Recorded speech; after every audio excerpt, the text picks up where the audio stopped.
Target, top secret. In England, General Eisenhower, newly appointed American commander for Europe, directs the overall strategy. The United States has been at war only a few months, and her means as yet are limited. The Marines on Guadalcanal need all they can get, but the pressure of events is inexorable. The Allies cannot wait, and time will not wait.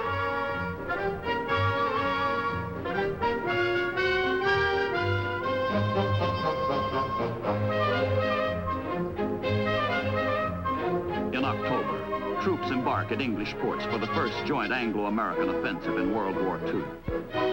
The troops do not know their mission. They do not know that they are one prong of a sweeping double thrust at the Axis in North Africa. The secret course is south, into the Mediterranean.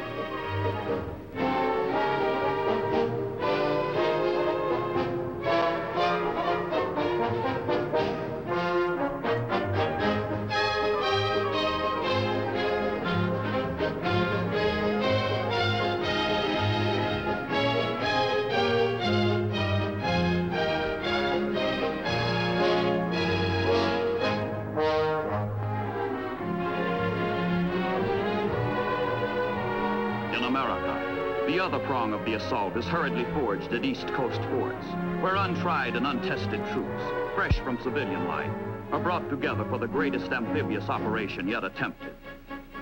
4,000 miles of hostile sea lie between the crystal sands of Virginia, the granite rocks of Maine, and the far shore of North Africa. Many of the men have never heard of their destination, Casablanca, on French Morocco's west coast.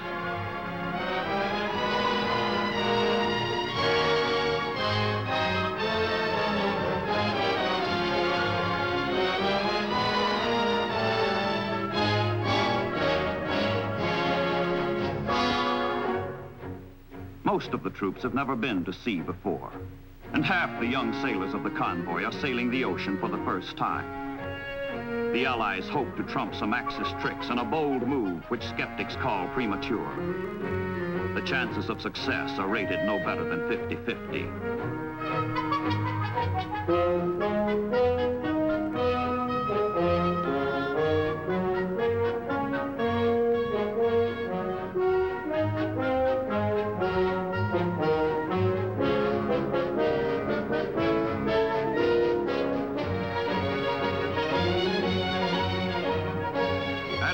Commands the American task force. Rumors circulate that the ships are headed south for maneuvers. But Task Force 34 is in deadly earnest. The operation is christened the Torch, and on these men and the ships falls the job of lighting the torch and keeping it burning.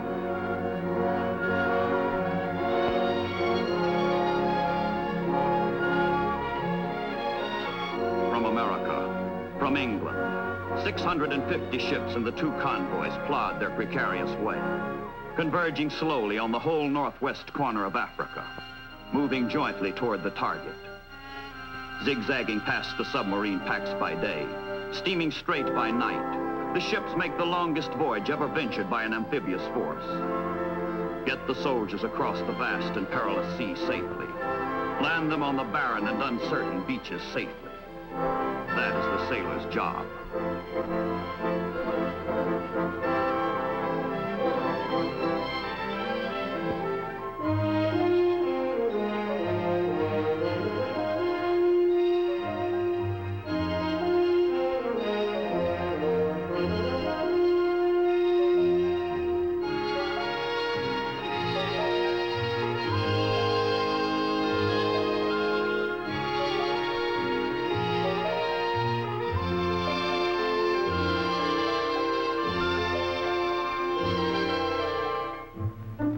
Sailors on watch are charged with the safety of the ships, gravest of responsibilities.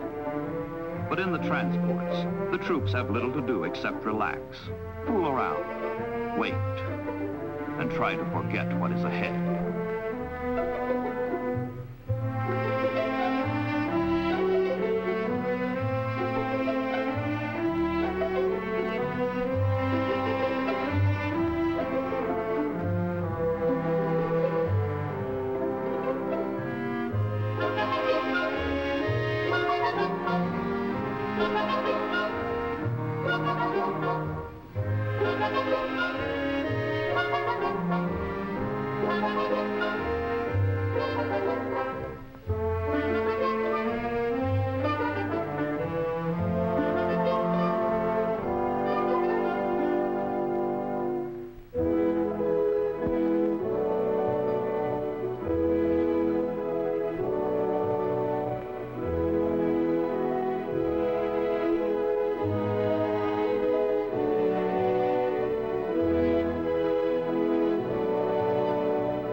Lectures, briefings, discussions prepare all hands for the coming invasion.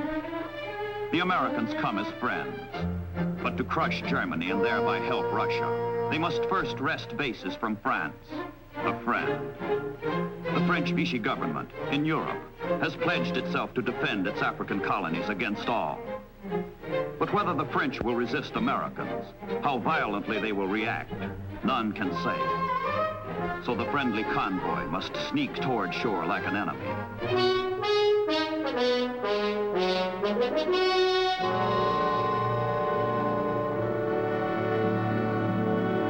Now the convoy lies off the coast of High Barbary. Beyond lies Africa. President Roosevelt announces the landings to the French by radio and asks their help. Then General Eisenhower urges the French to turn their searchlights skyward as a token of welcome. All hands hope and pray there will be no resistance.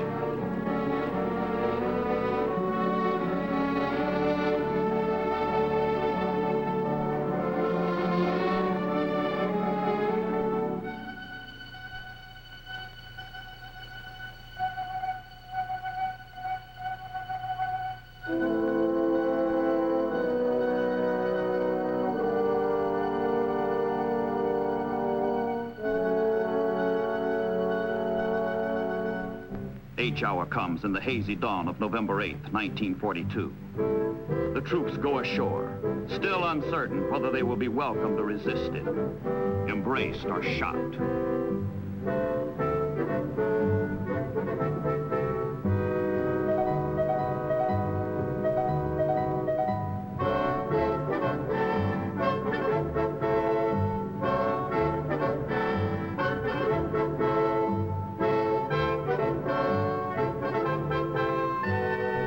Signal, no resistance.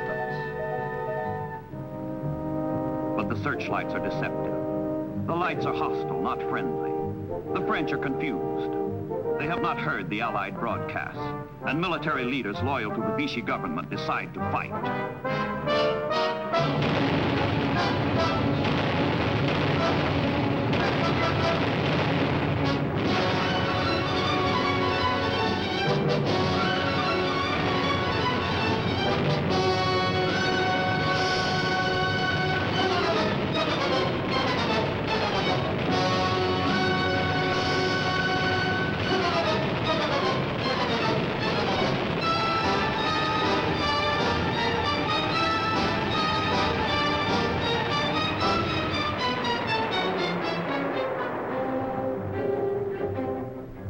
For the landing troops, no doubt remains now. They will be resisted. The shores are hostile. The French are fighting. But the assault proceeds as planned, and the troops head for shore on either side of Casablanca, the target. And lying at anchor in the harbor of Casablanca, more trouble. Ships of the French Navy.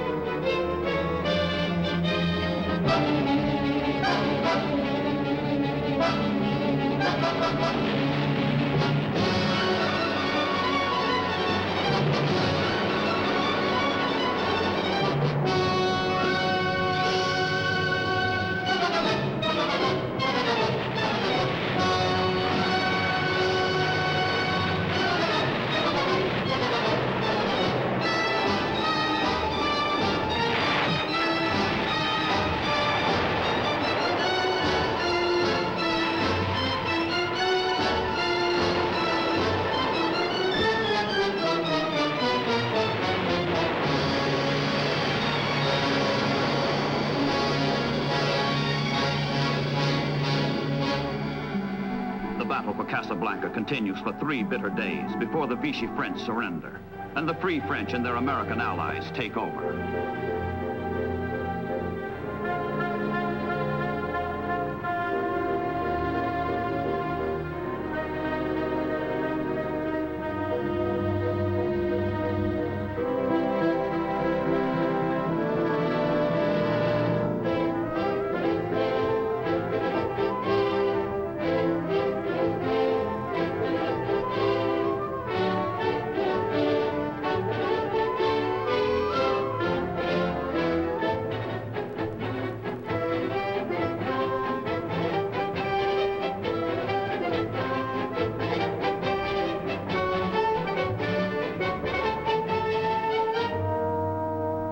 Casablanca's harbor, a major prize. But the victory is not without sorrow. Americans and French who have fallen fighting one another are buried side by side.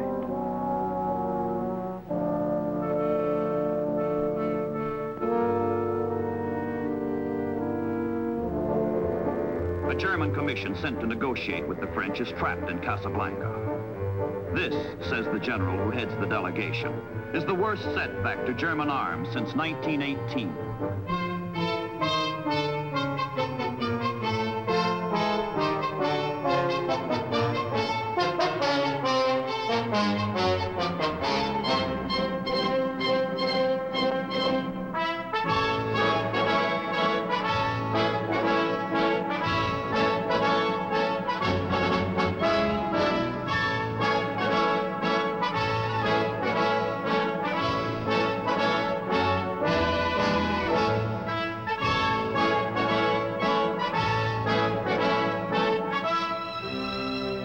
Meanwhile, the second Allied convoy slips through the Straits of Gibraltar and steams eastward for Oran and Algiers. In Oran, there are vital airfields and an important road network. Algiers is the economic, political, and military center of the entire area. If the convoy can survive the Mediterranean gauntlet of submarines and bombers, all of Northwest Africa will fall into Allied hands in one swift stroke.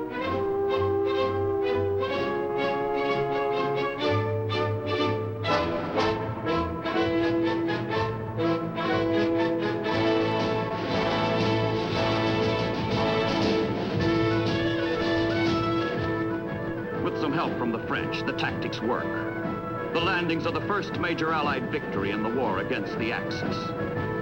3 days after the first troops touch the beaches, French North Africa is a fighting ally. The French themselves are now free to join the march against the common enemy.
At their newly won seaports, the Allies begin the enormous buildup of supplies in preparation for the ultimate conquest of all North Africa.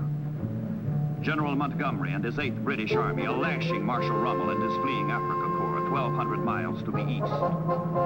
In the west, the Allies must make ready for a drive into the desert to catch Rummel in his flight and squeeze him to death. The campaign that began as an amphibious assault becomes a grinding struggle for supplies.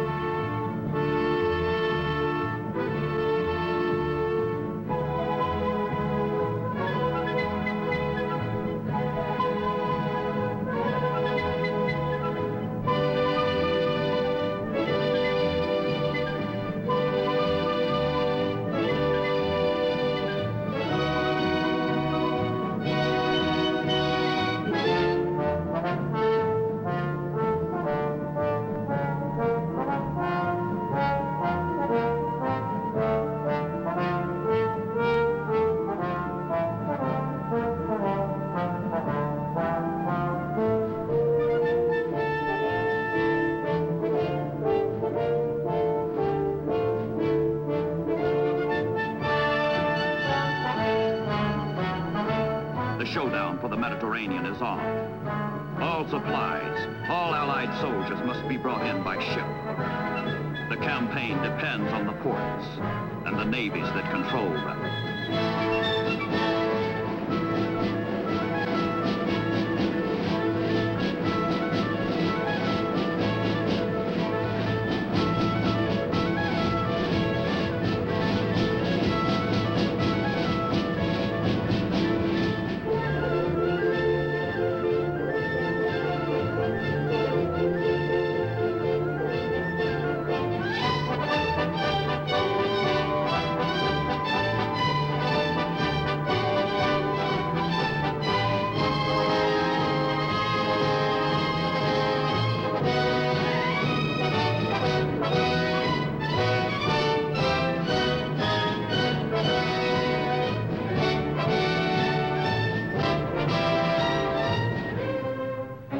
British First Army spearheads the race toward Tunis and Bizerta, key ports in Rommel's rear.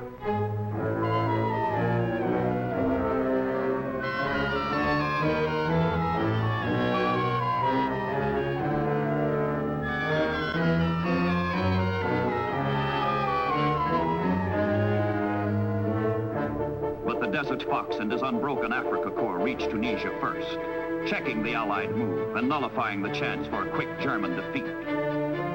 Rommel's dream of taking Suez is shattered, but the Nazis still have a firm grip on North Africa. They will not let go.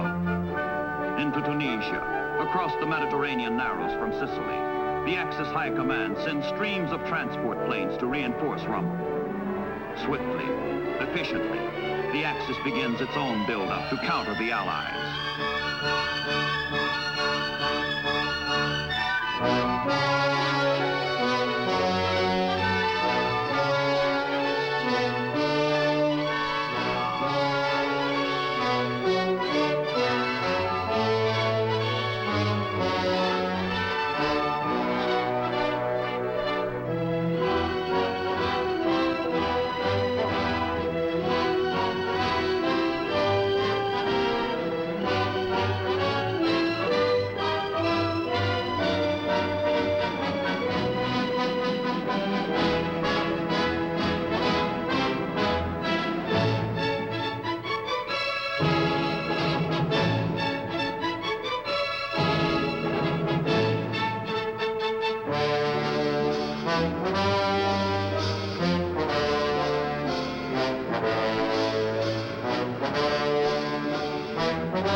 Are now pushing Rommel from both ends, from the east, from the west. And they keep pushing him, and pounding him, and pushing him.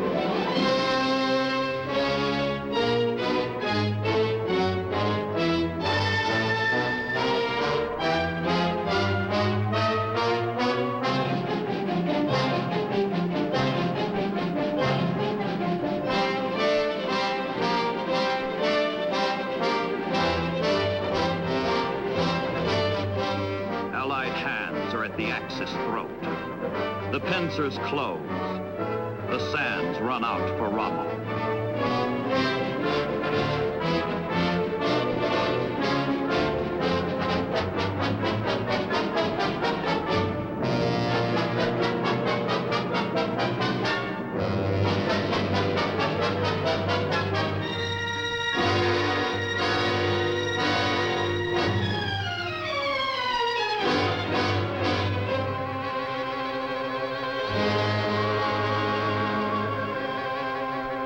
Death of the Africa Corps. End of the Axis in Africa.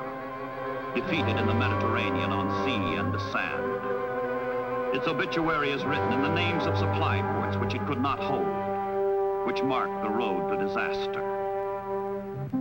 Alexandria, El Alamein, El Daba, Mersa Matruh, Sidi Barani, Saloum, Bardia, Tobruk, Gazala, Derna, Benghazi, El Agela, Sirte, Guirat, Misurata, Homs, Tripoli, Sfax, Sousse, Cape Bon, Tunis, Bizerta.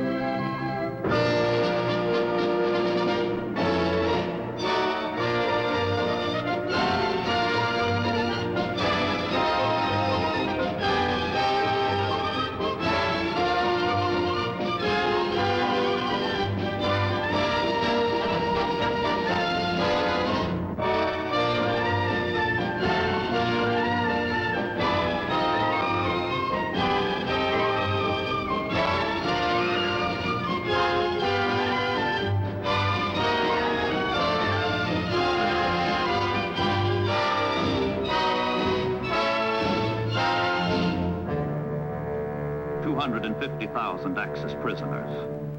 With the 300,000 additional Germans lost at Stalingrad, the face of fascism shows the first furrows of defeat.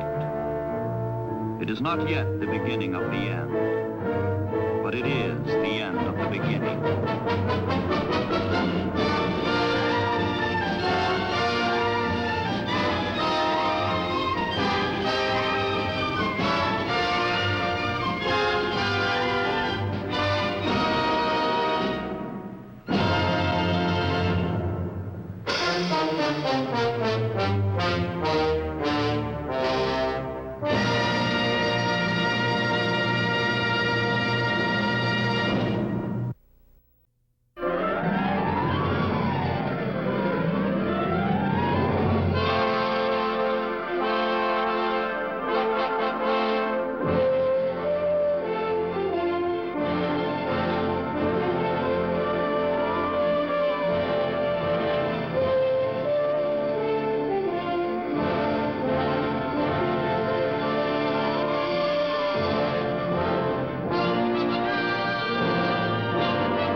Beneath the Southern Cross.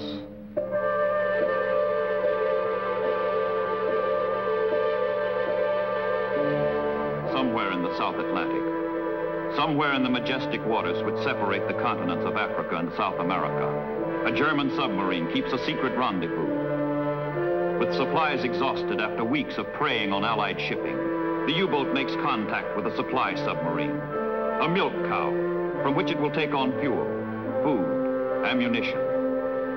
Fattened and refreshed, fighting submarines range farther, strike oftener, hit harder without having to return to base. The South Atlantic is now a battleground.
ready to spread further havoc along the southern sea lanes. The German submarines are not alone. Through these waters runs Germany's only link with her oriental partner. The Japanese Empire sends its submarines through the South Atlantic to demonstrate to blockaded Germany its loyalty to the common cause, fascism.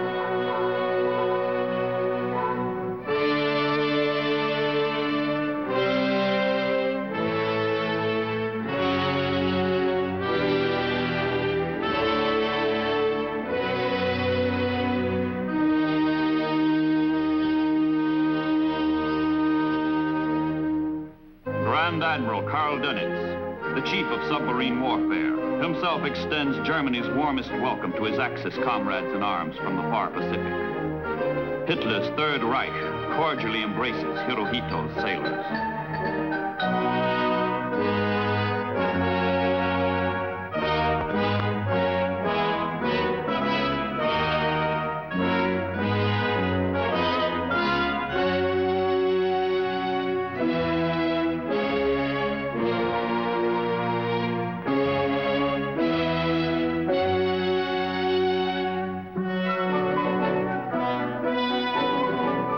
For the German Navy, war has come 5 years too soon. Hitler's admirals have long dreamed of a mighty surface fleet capable of sweeping Great Britain from the seas. But Adolf Hitler, impatient for his war, has not given his admirals time to build the navy for which they hoped. The German surface ships consist only of 2 old battleships, 10 cruisers, and 3 pocket battleships, which are the pride of the fleet. At the outbreak of war, Hitler summons the captain of his finest pocket battleship, the Graf Spee, and orders him to disrupt and destroy enemy merchant shipping by all possible means. The Graf Spee is superbly equipped for her mission. Brilliantly designed, she combines maximum hitting power with the greatest possible speed. With her 33 guns, her 8 torpedo tubes, and a crew eager for blood, she heads for the South Atlantic to carry out her Führer's orders.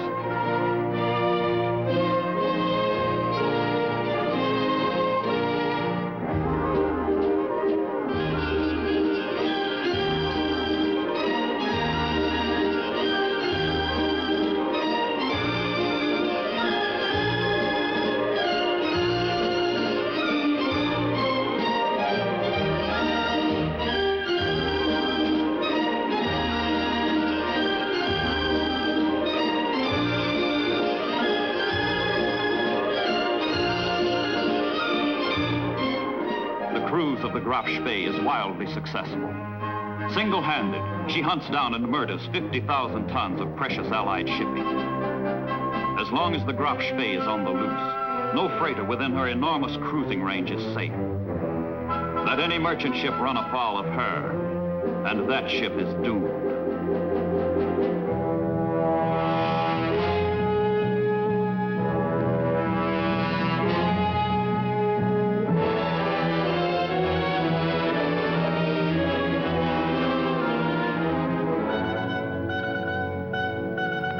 Warning to stop is flashed to the helpless freighter. To avoid antagonizing neutrals early in the war, the German Navy holds fire until the crew is transferred from the ship marked for destruction.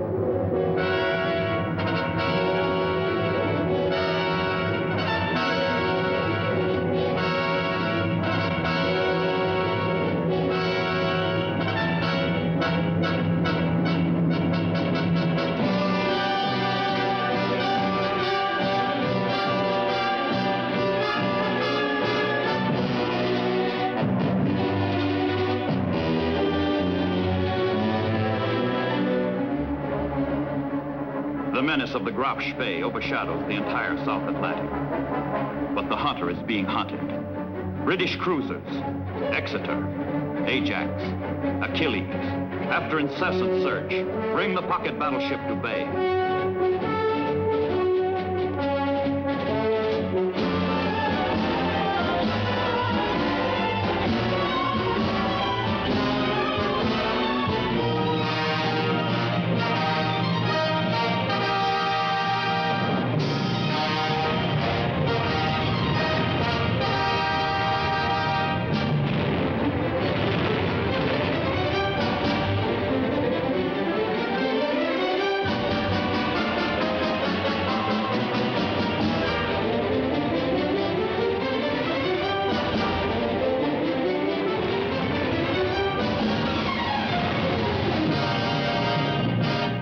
gunboats of the Royal Navy win the day.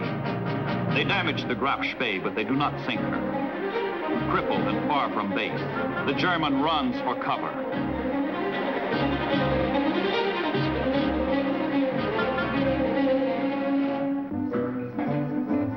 In the port of Montevideo, in neutral Uruguay, the battered Graf Spee finds fleeting refuge. But 2 weeks are needed for repairs, and the international laws of neutrality rule she can remain a mere 72 hours. Night and day, the British cruisers patrol outside the harbor to prevent the Graf Spee's escape.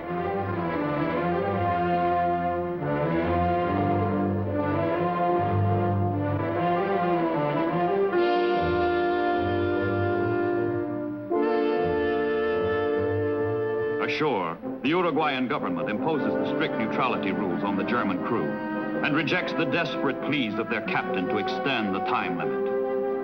The Graf Spee is trapped. She cannot remain, cannot escape.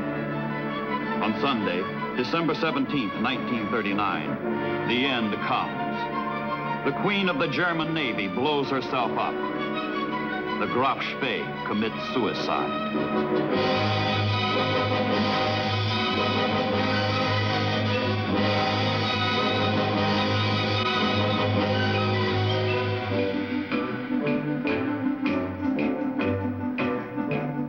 But Axis warships are not alone in menacing the free world below the Tropic of Cancer. German interests, with their own newspapers and business organizations, ally themselves with the fatherland. The totalitarian trappings of German fascism are openly worshipped on South American soil.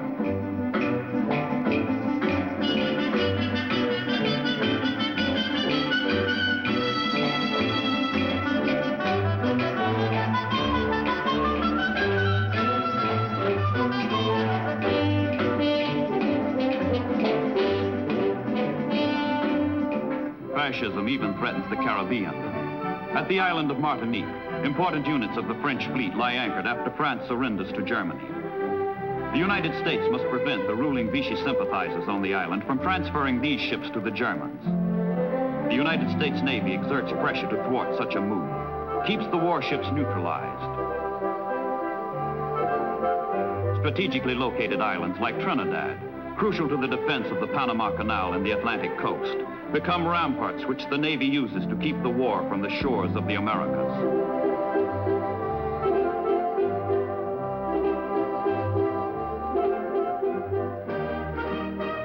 Trinidad's naval operating base begins functioning in August 1941. When the United States enters the war, Trinidad is a keystone in the Southern convoy system and anti-submarine warfare.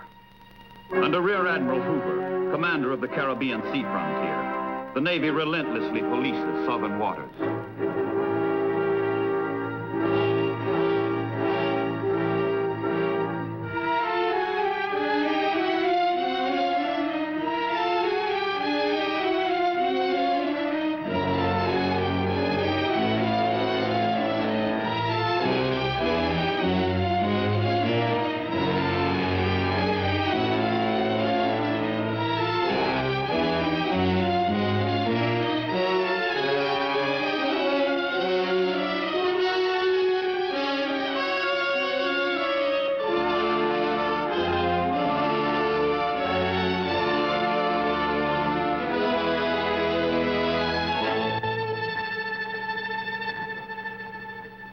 There is another kind of killer loose beneath the Southern Cross.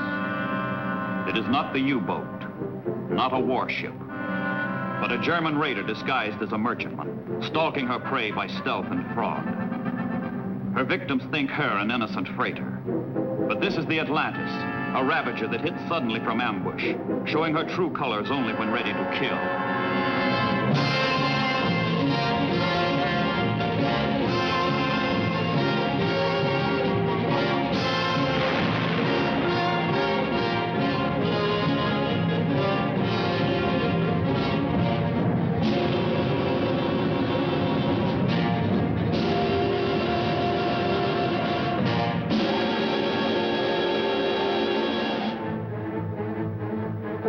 The Atlantis, a masked assassin of the sea, killer in mufti. Already she has slaughtered 20 ships, but she prowls for more.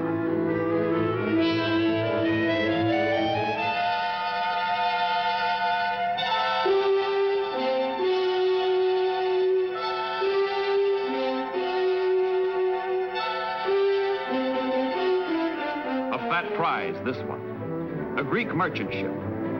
Her crew is brought aboard the raider, and the boarding party is ordered to loot her provisions and cargo before sending her to the bottom. The lawlessness to be staged on her deck stems from the days of skull and crossbones, the days of piracy on the high seas. First, the raider will exact her tribute. Then she will destroy.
Raiders do not rove the South Atlantic unchallenged. His Majesty's cruiser, Devonshire, sweeps far and wide to flush them out of these remote, vital waters, which feed the world's major ocean arteries.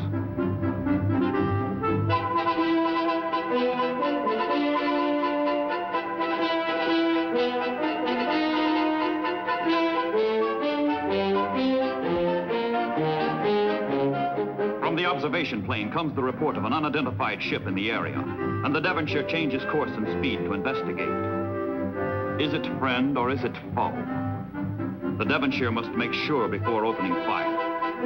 The unknown ship maneuvers suspiciously, and the cruiser is alerted for action.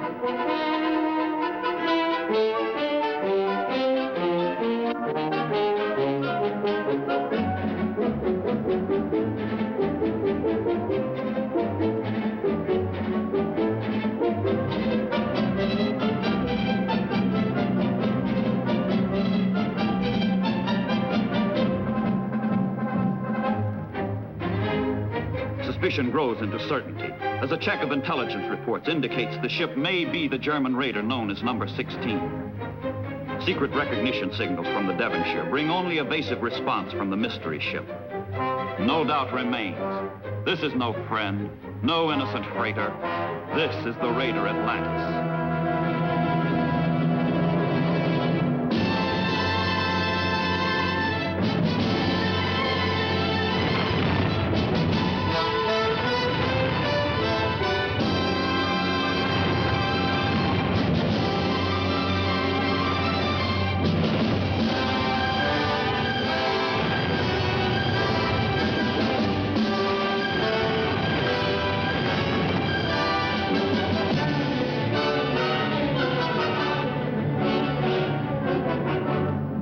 Of Atlantis. Death of a raider.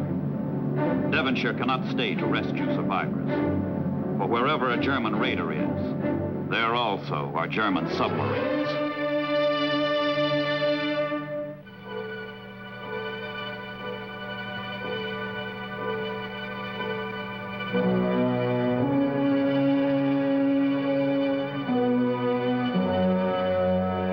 Hoping for combat, but too late to catch the wary Devonshire, the U-boat finds herself faced with a mission far different. Rescue at sea. For surviving crewmen of the Atlantis and the captured Allied seamen from her victims, the providential appearance of the submarine means sudden salvation.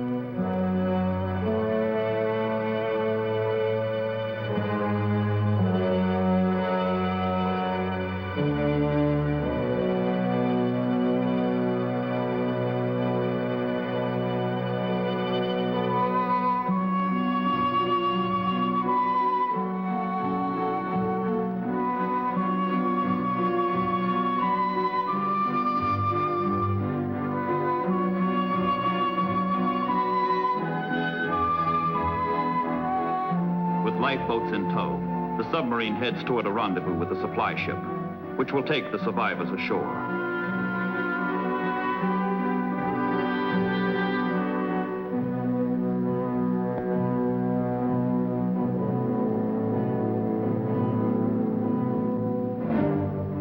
Halfway between Africa and South America, midway in the South Atlantic, Ascension Island, a barren slab of volcanic rock transformed by a freak of war into a militant sentinel.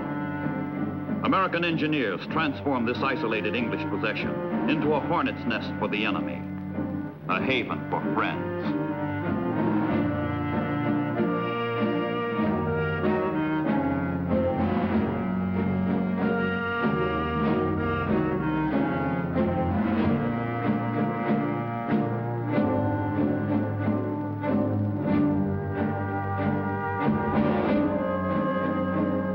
Ascension's airfield, short-range American planes pause and refuel on their flights to Africa. And from Ascension, patrol planes wing out in both directions, where the bulge of Africa and the bulge of Brazil squeeze the ocean together into the South Atlantic narrows. Here the hunt for U-boats is pursued in a monotonous, unrelenting manner. Here more submarines are destroyed than in any other comparable stretch of ocean.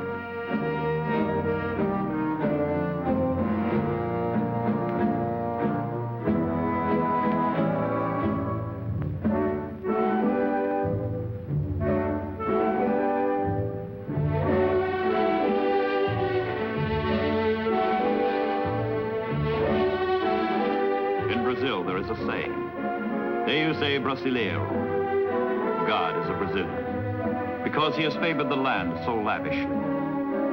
In August of 1942, Brazil joins the Allies in fighting the aggression that imperils the two Americas alike. The navies of Brazil and the United States have long worked together. Under the overall direction of Vice Admiral Jonas Ingram, commander of the United States Fourth Fleet, the resources, bases, manpower, and the training of the two great republics are pooled into one single, splendid cooperative effort.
Together, the Brazilian and United States navies deny the South Atlantic to the Axis.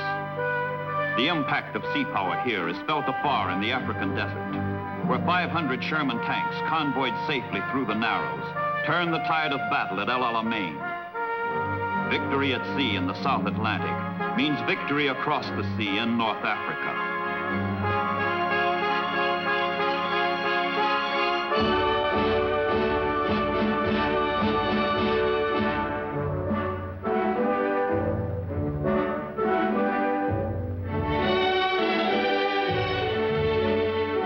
From bases like Natal, Cape San Roque, Recife, Fortaleza, Belém, bases on the bulge of Brazil, the Navy sends up its aircraft to scan the aquamarine waters of the southern hemisphere.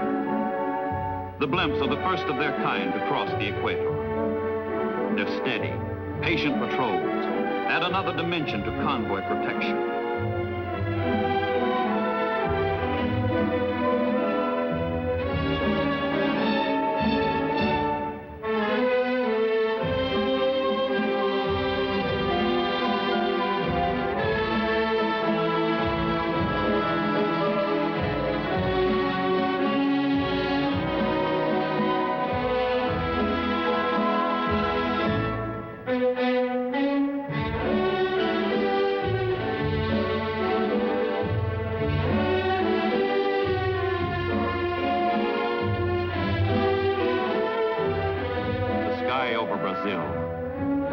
sea off Brazil, and the earth that is Brazil.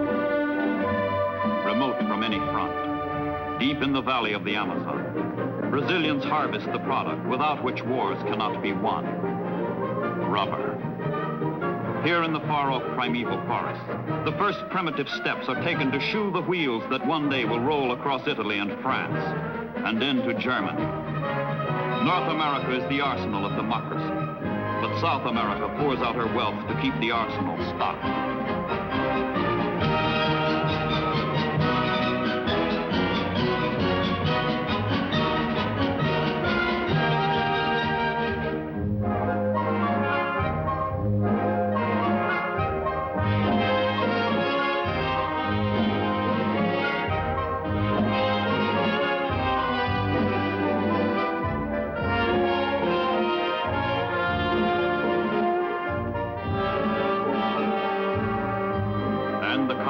Come through, bearing the wealth of the Southern Hemisphere, refusing to pay 1 cent for tribute, but willing to spend millions for defense.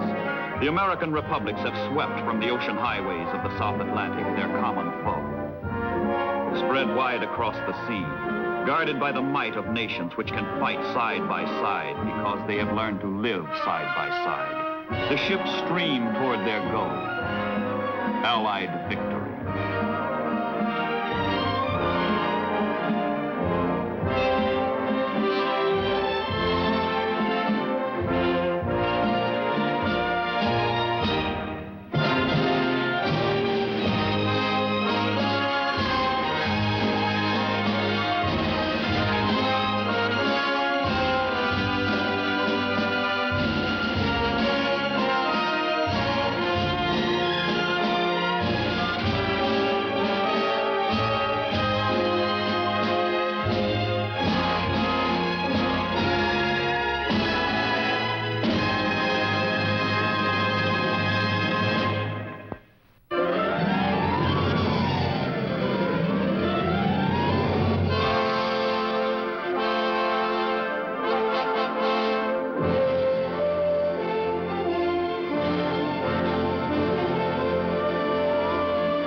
The magnetic North.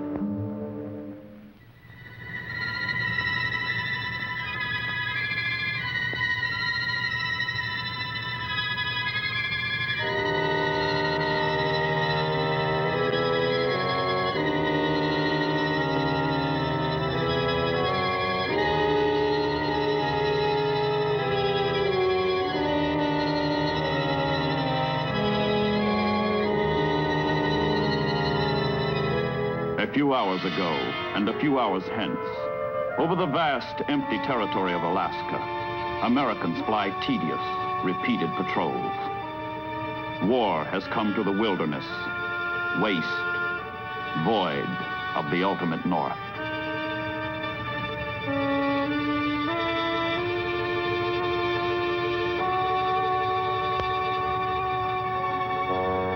For the first time in history, the vacuum that is the top of the world is filled by major powers who meet there and clash. As the Earth shrinks in circumference, so do the routes that link allies together. So do the avenues along which enemies attack. The links must be kept clear, the avenues defended.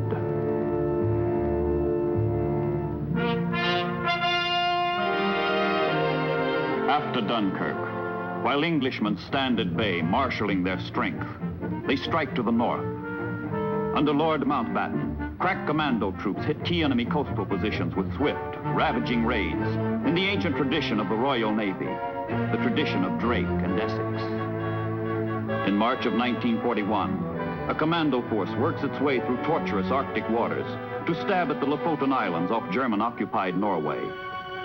Fish oil tanks, factories, and installations crucial to the enemy war machine are marked for destruction. The creed of the commandos? Plan thoroughly, strike boldly, retire swiftly.